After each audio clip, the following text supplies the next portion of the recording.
So you're dating a farm girl, I heard. You know how to get her attention? A tractor. A tractor. Couples love to ask other couples, how did you meet? These stories can be quite enjoyable until one of them falls asleep or keeps interrupting the other one with, no, it was not a Tuesday, it was a Thursday. And we were skiing, remember? We weren't at the pizza place. You fell off the lift, I skied by and you hit a tree. Oh, that's right. I remember waking up and seeing you, honey, in the hospital there, yes. Our story isn't like that. It's pretty simple. Ramona moved in next door to me when we were in grade 10, and I decided to do as Jesus commanded us and love my neighbor as myself. On school days, I would crouch in the entryway waiting until she left her house. I could see this through a little window. And then I would open the door and meet her out there and be completely surprised. Wow! Oh, you live right next door. I remember now. Hey, do you mind walking to school with me? It was great. I'll carry your books.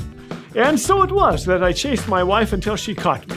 Back in those primitive times when our only means of communication was carrier pigeons, you had to actually leave your house to meet that someone special.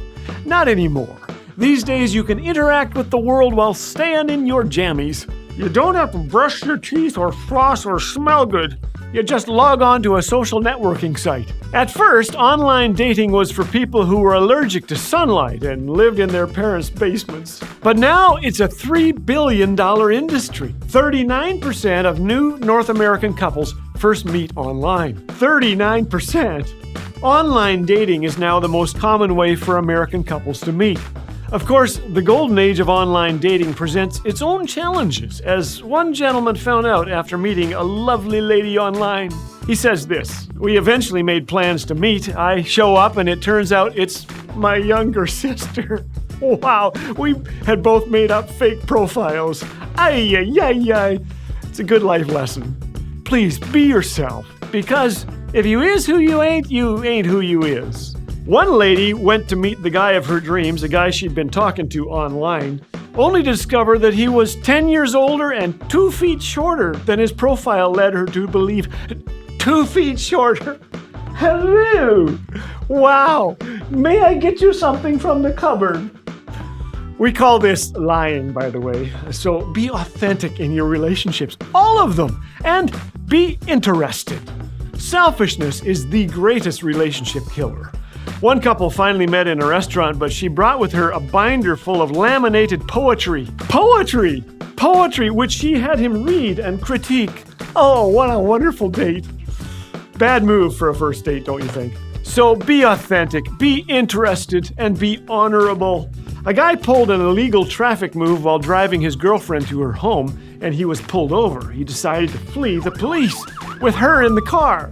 She says he tried to pull into a driveway and hide, but they found us. They put us both in handcuffs while they searched the car. Oh man! They ended up giving me a ride home, she says, and took him to jail. Apparently it was a stolen car. She never saw him again. Well, my wife and I asked our new friends, Marianne and Brian, how they met. Their answer took us a bit by surprise. They told us of their online meeting, but far more important to them was the story of how they met Jesus. We would never be together today if we hadn't made him the Lord of our lives, they agreed. Thank God we each had a desire to marry someone who loved Jesus. It was the second best decision that I ever made, by his grace. Of course, laughter has helped too. You should have seen her laugh when I told her about the couple who first met at a restaurant.